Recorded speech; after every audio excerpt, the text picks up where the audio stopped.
प्रगति की दिशा में बढ़ते प्रयास। इन दिनों बुद्धिमान वही समझा जाता है जिसने विपुल वैभव अर्जित कर लिया हो, भले ही उसमें अवांछनीय अनैतिक रीति नीति का समावेश रहा हो। कहने को तो लोग सिद्धांत की बात भी कहते हैं और सभ्य समझदार लोग उसका अनुमोदन भी करते हैं, पर व्यवहार में उसी प्रक्रिया को मान्यता मिलती है। कोई ऐसे कदाचित ही मिलते हैं जो न्याय और औचित्य का समर्थन भी करते हों और निजी जीवन में उसे क्रियान्वित भी कर पाते हों। नीति निष्ठा कहने सुनने भर की बात रह गई है। समझा जाता है कि वह व्यवहारिक नहीं है। यदि उसमें घाटा ही उठाना पड़ा तो सर्वसाधारण की दृष्टि से बेवकूफ ही बनना पड़ेगा। लोगों की मान्यताओं और तर्कों के आधार पर उन्हें निरुत्तर किया गया हो, ऐसा प्रयत्न तो कईयों ने कई बार किया है, पर सफलता प्राप्त कर सकने में कदाचित ही कोई सफल हुआ हो। इर्द गिर्द बिखरे उदाहरणों की इतनी भरमार नजर आती है कि जमी हुई मान्यताओं को बदलना एकदम असंभव तो नहीं, पर कठिन अवश्य प्रतीत होता है। जब प्रत्यक्ष उदाहरणों में एक ही बात दिख पड़ती है कि प्रचलित मान्यताओं को बरतने वाले एक प्रकार के नफे में रहते हैं, तब यह बात तो गले से ही नहीं उतरती कि सिद्धांतों को व्यवहार में भी उतारा जा सकता है। शांति कुंज के द्वारा प्रस्तुत किए गए उदाहरणों द्वारा अब यह प्रतिपादित एवं सिद्ध किया जा रहा है कि यह मान्यता बहुजनों के विश्वास की बात होते हुए भी वैसी नहीं है। तथ्य समझ में आ जाने पर अंततः उसे स्वीकार भी किया जाता है। यही कारण है कि व्यवहार में जो दीख पड़ता है उसे भी अमान्य ठहराने के लिए असंख्यों सहमत हो जाते हैं। ऐसे लोगों का एक बड़ा समुदाय बन जाता है जिसमें नीति निष्ठा और समाज निष्ठा जैसे उच्च आदर्शों को व्यवहारिक माना जाता है। उनने अपने निजी जीवन में संपर्क परिकर में प्रयोग करके यह पाया है कि उत्कृष्टता की नीति ही वस्तुतः लाभदायक है। उसी को अपनाने में व्यक्ति अपना एवं अपनों का वास्तविक एवं स्थायी हित साधन कर सकता है। विचारों की हेरा फेरी तो लाखों लोग अक्सर करते रहते हैं। तर्क प्रतिपादन एवं विवाद कईयों को अपनी पिछली मान्यता बदलने के लिए बाध्य कर देते हैं। वकालत का पेशा ही ऐसा है जिसमें सामने वाले की सही बात को गलत और गलत को सही सिद्ध करने का प्रयत्न किया जाता है। उसमें से जो चतुर होते हैं उन्हें सफलता भी मिल जाती है, पर ऐसे उदाहरण कम ही देखे गए हैं कि किन्हीं ने अपनी भूलों को समझा, स्वीकारा और तदनुसार अपनी मान्यताओं में भी परिवर्तन कर लिया हो। इस संदर्भ में शांति कुंज के द्वारा किए गए प्रतिपादनों ने जो सफलता पाई है उसका अपना कीर्तिमान है। इन दिनों असत्य की जीत और सत्य की हार स्वीकार की जाती है। इतने पर भी समय के प्रतिकूल ऐसी सिद्धांत शैली और तर्क प्रक्रिया शांति कुंज ने प्रस्तुत की है जिससे लोक मान्यता में असाधारण परिवर्तन होते देखे जाते हैं। क्रांतियां वस्तुतः ऐसी ही होती हैं।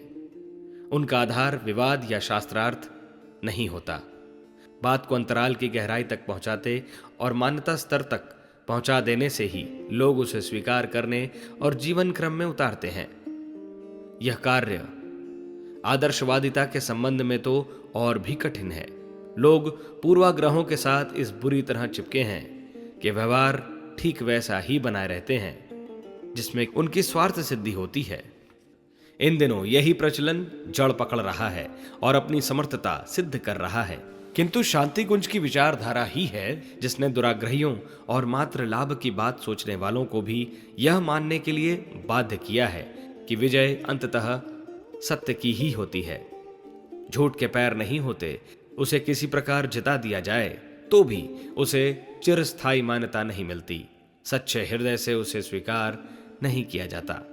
इस दिशा में प्रयत्न तो बहुत होते रहे हैं और उन्हें किसी प्रकार सफलता असफलता भी मिलती रही है, किंतु इस बुद्धिवादी युग में प्रत्यक्ष प्रतिपादनों को ही मान्यता मिलने के जमाने में शांति कुंज की विचारधारा में प्रत्येक विचारशील को यह स्वीकारने के लिए बाध्य किया है कि मानवीय गरिमा के आदर्श अपनाए बिना और कोई मार्ग रह नहीं गया है।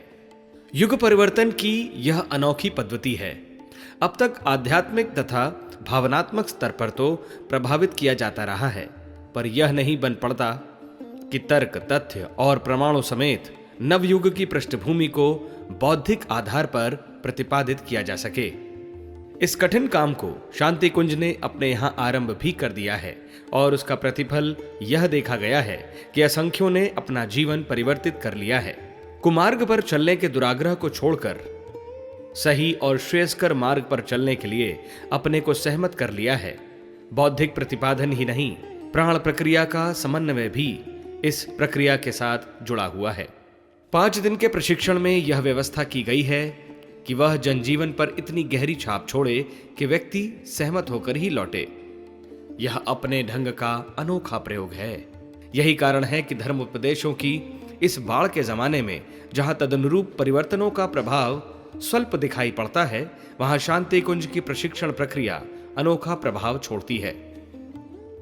प्रचलित प्रवाह की धारा के विपरीत जहां यह प्रतिपादन प्रस्तुत किया गया है कि 21वीं शताब्दी नारी विशेषता की अवधि है, वहां उसे स्वीकार करने और कराने में बहुत कठिनाई भी उठानी नहीं पड़ी है। जहां शिक्षा का प्रचलन है, वहां तो इस तथ्य को बौद्धिक आधार पर भी स्वीकार कर लिया गया है।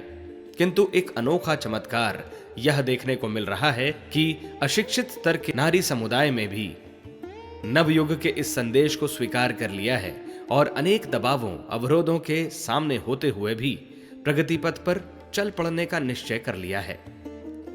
वयस्क महिलाओं को कभी प्रौढ़ शिक्षा की बात सुनकर शर्म भी आती थी और वे इसके लिए तैयार नहीं होती थी, पर अब शांति कुंज परिकर की प्रायः आधी प्रौढ़ महिलाएं आग्रह और रुचि पूर्वक यह सब सोचने लगी हैं। शिक्षा का प्रबंध होने पर शिक्षकों की सहायता के फलस्वरूप अब उन्होंने अध्यापन का काम भी संभालना प्रारंभ कर दिया है। घूंघट व पर्दे का रिवाज तो अब इस प्रकार छूटता जा रहा है जैसे वह पहले कभी रहा ही न हो। नारी प्रगति की एक हवा चल पड़ी है। जहां दुस्साहसपूर्ण बड़े प्रयास और आग्रह भी सफल नहीं होते थे, वहां अब सर्वत्र निष्ठापूर्वक इस दिशा में बढ़ने की उमंग उठ रही है। इस सब को देखते हुए लगता है कि इस प्रयास के पीछे कोई अदृश्य शक्ति काम कर रही है और उस लक्ष्य की ओर ले जा रही है जहां नर और नारी दोनों एक स्तर तक पहुंच कर रहेंगे। हमारे YouTube चैनल शांति कुंज वीडियो गायत्री परिवार को सब्सक्राइब करें एवं बेल आइकन जरूर दबाएं ताकि गायत्री परिवार की विभिन्न गतिविधियों की जानकारी आपको मिलती रहे।